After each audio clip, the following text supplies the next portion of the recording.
Os 7 selos ocupam posição central no livro do Apocalipse, representando, em sequência simbólica, o desdobrar do juízo divino e da consumação da história. O Apocalipse de João, capítulo 5:8, traz o relato mais canônico, mas ao longo dos séculos diversas tradições, apócrifas, patrísticas, místicas e esotéricas, teceram comentários, expansões e analogias para cada selo. Nesta exposição contínua, examinaremos cada selo na ordem em que aparece, citando os textos-chave, comparando interpretações e destacando os significados mais relevantes. Começa-se a narrativa com o momento em que João, em visão, vê nas mãos de Deus um livro envolto em 7 selos e escuta um anjo perguntando: quem é digno de abrir o livro e desatar os seus selos? AP 5:2. João lamenta que não haja ninguém digno, até que o cordeiro que fora morto se aproxima, toma o livro e começa a abrir os selos. AP 5:5-7. Esse prólogo é fundamental. Aponta que os selos não podem ser abertos por qualquer autoridade, mas apenas por aquele que venceu pelo sacrifício, e assim se legitima a intervenção do Cristo Redentor na história. Primeiro selo. O primeiro selo é aberto, e João ouve um dos 4 seres viventes dizer: vem. Ele olha e vê um cavalo branco, cujo cavaleiro tem um arco e lhe é dada uma coroa, e ele sai vencendo e para vencer. AP 6:1-2. A figura do cavaleiro branco despertou interpretações variadas. Na tradição tradicional da Igreja Ocidental, ele é visto como símbolo da propagação do Evangelho ou da vitória espiritual. A cor branca evoca pureza e triunfo, e a coroa sugere autoridade legítima concedida por Deus. Alguns comentadores patrísticos, como Irineu, associaram esse cavaleiro ao Cristo ou ao avanço da fé cristã sobre as potências do mal. Outros interpretaram como o anticristo que engana e conquista sob aparência de justiça. Na leitura futurista, o cavalo branco pode representar o anticristo que surge com autoridade mundial. Em visões idealistas, o primeiro selo é um arquétipo do impulso humano para a conquista, da utopia messiânica e da falsa paz. Alguns intérpretes veem analogias no Antigo Testamento, por exemplo em Zacarias 6:1-5, onde 4 cavaleiros partem para patrulhar a terra. Ali, a conotação é de vigilância e juízo. Em tradições místicas, especialmente sob influência cabalística, atribui-se ao primeiro selo a Sefira da Chokmah, sabedoria ativa, identificando o arquétipo do impulso por ordem e domínio. Em alusões apócrifas ou pseudo-epígrafes, em textos como os pseudo-apocalipses cristãos antigos, costuma haver discursos de falsa paz precedendo destruição, correspondendo ao engano implícito no primeiro selo. Segundo selo, com a abertura do segundo selo, outro cavalo aparece, vermelho, e a voz diz: vem. Ao cavaleiro é dada uma grande espada, e lhe é permitido retirar a paz da terra, de modo que os homens se matem uns aos outros. AP 6:3-4. A imagem do cavalo vermelho é classicamente interpretada como guerra, violência, derramamento de sangue. Na patrística e nos comentários medievais, esse selo representa os conflitos entre povos e nações, guerras cíclicas como punição da maldade humana. Santo Agostinho, em interpretações alegóricas, viu nesse selo as lutas internas da sociedade e da alma, bem como guerras externas. Na orientação histórica, alguns veem nele guerras específicas do primeiro século ou da era cristã inicial. Outros aplicam ao longo da história, como guerras mundiais e conflitos proféticos. Em leituras esotéricas, o vermelho remete a Sefirah Gevurah, força, julgamento, e o cavaleiro personifica o rigor necessário para a transformação espiritual, a tensão entre misericórdia e julgamento. Em textos apócrifos que descrevem catástrofes, aparece por vezes guerras provocadas por angústia moral, fazendo eco ao segundo selo. Terceiro selo. O terceiro selo revela um cavalo preto, cujo cavaleiro tem uma balança. Ap 6:5-6. Ouve-se uma voz dizendo: uma medida de trigo por 1 denário, e 3 medidas de cevada por 1 denário. Não danifiques o azeite e o vinho. Aqui se associa ao selo a escassez, fome e crise econômica. A balança simboliza restrição e justiça, a medida exata que Deus permite para sustentar, mas sem abundância. Na patrística, isso é interpretado como a necessidade de temperança e contenção nos tempos difíceis. Tertuliano e outros ressaltaram que até nas dificuldades Deus preserva o essencial. O azeite e o vinho não seriam danificados completamente. Leituras históricas aplicam esse selo às crises alimentares do mundo antigo ou da Idade Média. Sob perspectiva simbólica, o preto remete à severidade e à introspecção, ao luto também. Em tradições místicas e cabalísticas, pode-se correlacionar o terceiro selo a Sefirah Hod, humildade e sustento, demonstrando que o justo vive com meios mínimos. Em textos apócrifos sobre juízo, há descrições de fome como parte do juízo divino, inclusive de penas de falta de alimento e sede que punem os ímpios. Quarto selo. Com o quarto selo, surge um cavalo pálido, às vezes traduzido como reseda, sinistro ou bactério, e o cavaleiro chama-se Morte, com o Hades seguindo-o. Dá-se autoridade a ele para matar com espada, fome, pestilência e animais. Ap 6:7-8. Esse selo, talvez o mais severo, sintetiza as calamidades, morte generalizada. A patrística o interpretou como o juízo final em gestação, indicando que a morte é instrumento de purgação e renovação.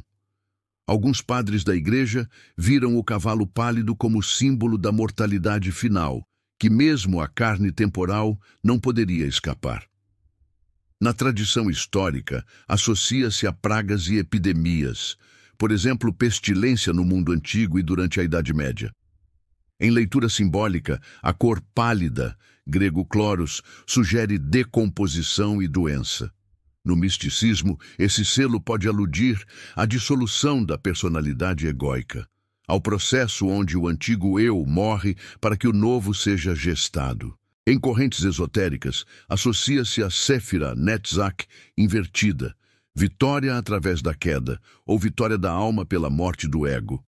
Apócrifos que tratam de pestes e castigos sobrenaturais frequentemente combinam imagens de morte e fome, reforçando a analogia com o quarto selo. Quinto selo. O quinto selo muda de figura. João vê sob o altar as almas dos mártires, que haviam sido mortos por causa da palavra de Deus, clamando: até quando, ó Senhor, santo e verdadeiro, não julgas e vingas nosso sangue?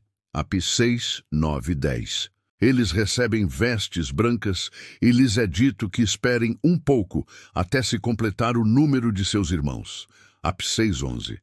Esse selo traz à tona não calamidade externa, mas a voz dos mártires e o juízo diferido.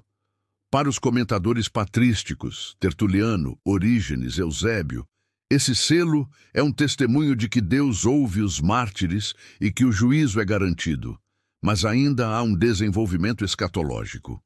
O altar lembra o altar do templo e invoca a tipologia do sacrifício. Interpretações místicas veem o quinto selo como momento de intercessão. Os mártires intercedem pelos vivos. Também simboliza a fidelidade ininterrupta.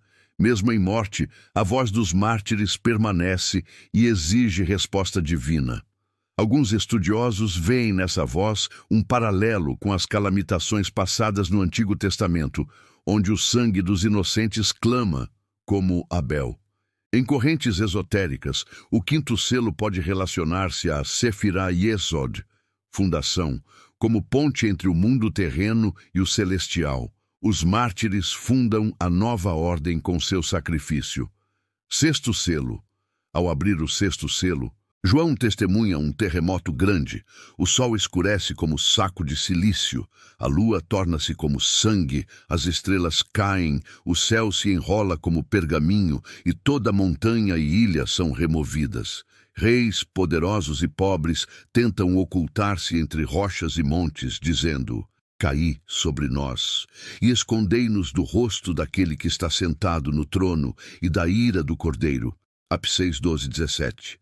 Esse selo apresenta o juízo cósmico, a ruptura da ordem criada.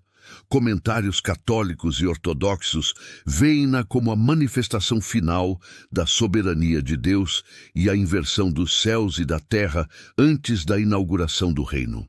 As calamidades naturais são linguagem simbólica de destruição moral e espiritual. Nos comentários medievais, o fenômeno celeste é interpretado como o anúncio do colapso do sistema humano que se opôs a Deus. Hugues de São Vítor, por exemplo, ressaltou que o céu, se enrolar, indica o desmantelamento da ordem cósmica. Em leitura histórica, alguns relacionaram ao fim do mundo ou grandes cataclismos esperados pela tradição profética judaica. Em vertentes esotéricas, o sexto selo funciona como o portal de transição entre este mundo e o mundo vindouro. Desmontagem das leis naturais para a reconstrução regenerada. Cabalistas conectaram as imagens do sol negro, lua de sangue e queda de estrelas às forças de julgamento da Sefira Biná e à dissolução dos velhos paradigmas. Em apócrifos como o Apocalipse de Esdras ou em pseudepígrafes, há descrições de terremotos e eclipses nas visões finais, reforçando a similaridade simbólica com este selo. Após o sexto selo, no capítulo 7, há uma pausa litúrgica. 4 anjos seguram os ventos da terra e um número de 144.000 selados é apresentado, os servos de Deus que receberão proteção. AP 7:1-8. Esse selo de proteção contrasta com os selos de juízo, indicando que os que pertencem a Deus são marcados para salvaguarda. No capítulo 7, também aparece uma multidão que ninguém podia contar, vinda de toda tribo, nação e língua. AP 7:9. Isso prepara a consumação do drama apocalíptico. Sétimo selo. No início do capítulo 8, o sétimo selo é aberto e houve silêncio no céu por cerca de meia hora. AP 8:1. João então vê 7 anjos que recebem trombetas, e outro anjo oferece incenso com as orações dos santos no altar. O sétimo selo, portanto, não lança diretamente uma calamidade, mas inaugura o ciclo das trombetas que intensificam o juízo. O silêncio no céu é um momento significativo. Muitos comentadores o interpretam como expectativa solene, reverência diante da consumação ou suspensão entre a promessa e o ato. Para São Jerônimo e outros padres, esse silêncio indica que o juízo maior está por vir e o céu aguarda o momento culminante. Na tradição litúrgica e mística, o silêncio é ambiência espiritual para ouvir Deus. Em visões esotéricas, ele representa a pausa entre eras, o limiar entre o antigo e o novo e o momento de recalibração cósmica. A oferta do incenso e das orações une o juízo e a intercessão. O juízo não é mecânico, mas integrado ao clamor dos santos.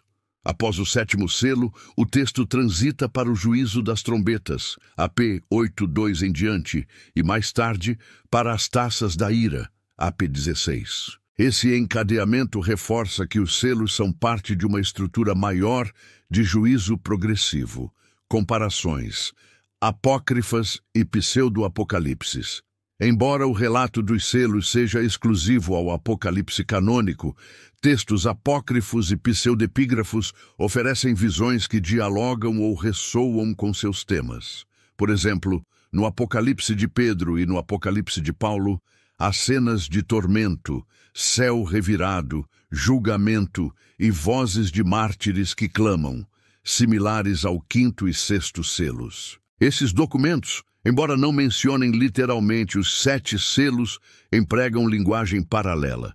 visões escalonadas de calamidades, intercessão e juízo. Nos escritos judaicos tardios, como 2 Enoque ou 4 Esdras, encontramos descrições de matéria cósmica perturbada, fatídicas catástrofes apocalípticas e intercessão de santos.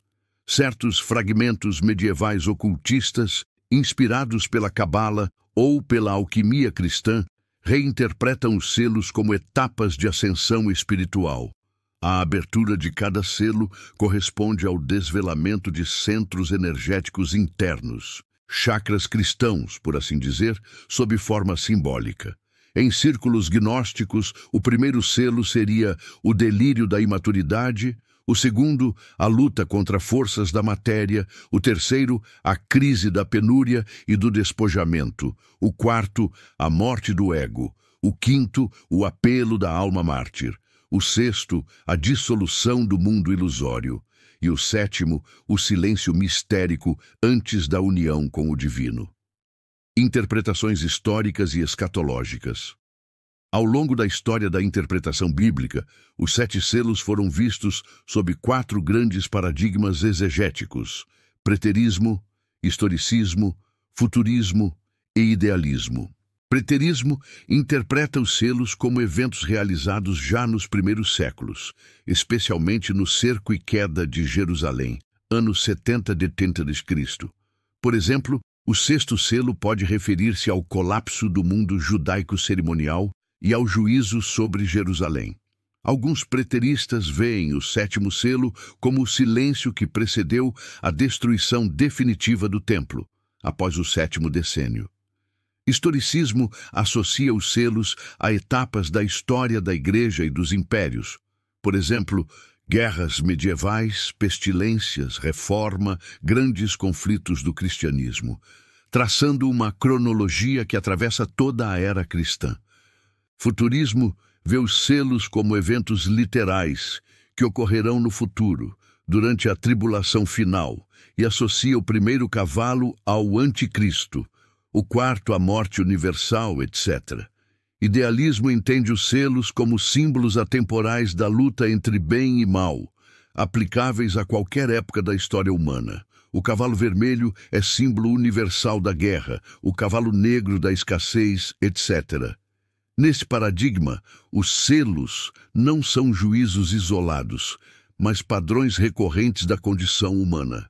Esses paradigmas coexistem e muitas vezes se combinam nas interpretações modernas. Por exemplo, um comentarista pode ver o 2º selo como uma guerra antiga, preterismo, e ao mesmo tempo como um padrão recorrente de violência ao longo da história, idealismo. Síntese simbólico-teológica. Sob a ótica teológica e simbólica, os 7 selos formam uma narrativa unitária. Cada selo constitui uma fase sucessiva do desvelar do juízo de Deus, desde a infiltração da falsa paz até o juízo universal e a preparação final para a intervenção divina. O desdobramento simbólico pode ser resumido assim: selo 1, ascensão aparente do poder, conquista ou engano. Selo 2, divisão e conflito, guerra entre humanos. Selo 3, escassez e restrição, crise material. Selo 4, morte em massa, reorganização final pelo juízo. Selo 5, intercessão e voz dos injustiçados, o justo clama por justiça. Selo 6, catástrofe cósmica, ruptura da ordem cósmica. Selo 7, silêncio e expectativa, prelúdio ao juízo mais intenso, trombetas e a renovação. Essa progressão revela uma tensão entre juízo e misericórdia, ação divina e liberdade humana. O próprio fato de os selos estarem lacrados até a ação do Cordeiro mostra que Deus preserva a ordem até o momento exato, permitindo que o plano divino se desdobre no tempo. Desafios e lacunas interpretativas. Há, porém, lacunas do material exegético. Não há nos textos canônicos maiores elaborações sobre como cada selo funciona no detalhe, nem datas explícitas. Muitas das explicações posteriores são conjecturais. Os apócrifos ajudam a preencher algumas visões sobre juízo, mas raramente citam explicitamente os selos. Isso gera divergências interpretativas. Alguns veem o primeiro cavalo como Cristo, outros como anticristo. Alguns veem o silêncio do sétimo selo como juízo iminente, outros como intervalo místico. Também há tensão entre leitura literal e simbólica. Quem toma os selos como eventos literais enfrenta problemas de coerência ao ver o mundo ainda inexplicavelmente sustentável entre o terceiro e o quarto selos. Os intérpretes simbólicos são acusados de descartar dimensão profética concreta. A maioria das abordagens modernas adota uma leitura mista. Os selos têm aplicação simbólica e também escatológica. Outro ponto de debate está nas cores e nos elementos. Por que preservar azeite e vinho no terceiro selo? Que significado tem o silêncio no céu no sétimo selo? Há múltiplas interpretações, espiritual, litúrgica, até mística, que competem.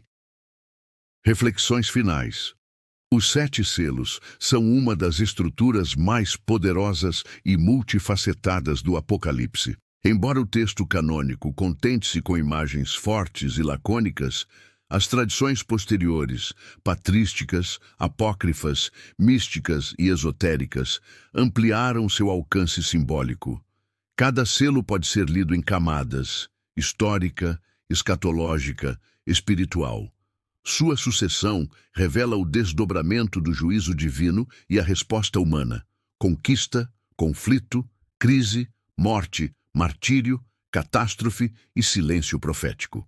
Para o intérprete sério, o desafio é equilibrar respeito ao texto bíblico, consciência das tradições históricas e sensibilidade à riqueza simbólica.